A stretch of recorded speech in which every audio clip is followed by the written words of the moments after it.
everyone, I hope you're well and looking forward to the weekend. I just wanted to jump on and give you an update on travel.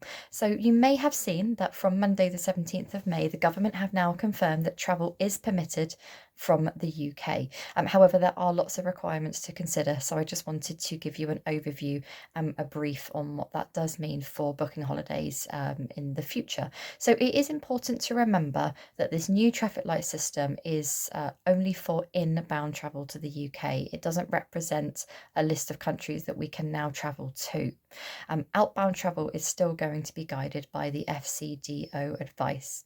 So, if you're looking at booking a holiday, it is important to remember that we must check that the destination you're thinking about travelling to is currently permitted for travel by the UK government and ensure that they are not advising against all but essential travel. Now, if we are able to travel to that destination, we then need to check what's required by that country at the other end. So we need to ensure that they are allowing UK tourists into the country. And then we must also look at what testing and quarantine requirements may be in place for entry before we even look at booking you to go away. So then when you've actually chosen your destination and you want to come back to the UK, we'll now need to look at the list that that destination is on.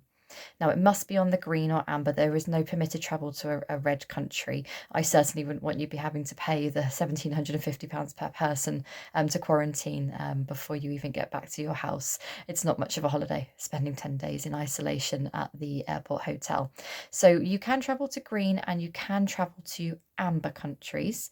If you are returning from holiday to a green list country, you will need to take a COVID test in resort, and this must be witnessed over video by a government approved supplier.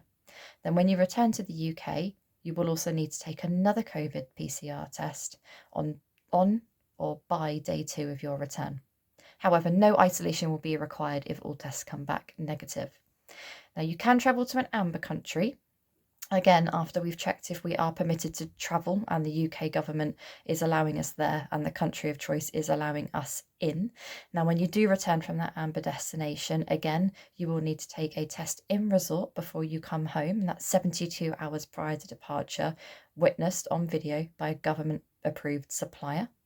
You will then need to take a further PCR test on day 2 and day 8 of your return and complete a mandatory 10-day isolation period at home.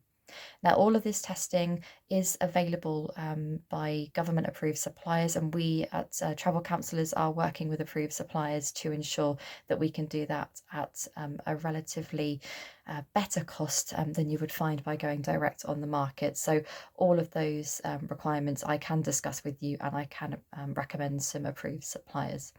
Now, there are lots of complex requirements in place for travel. As you can see, I'm just referring to my notes as I'm talking to make sure that I say that everything today is completely correct. And with everything being so complex, it's so important, as always, to book with a trusted travel expert. And as always, I will be here. If you've got any questions, you need any advice at all, you can absolutely feel free to get in touch with me. You've got my mobile, so you can WhatsApp me. Pop me a text, give me a ring, drop me an email. I will be around all weekend, and I'll be in the office all next week as well. So if you do have any questions or you are looking to get away on holiday this year or next, then you know where I am, and I'll look forward to speaking to you soon. Have a great weekend, everybody.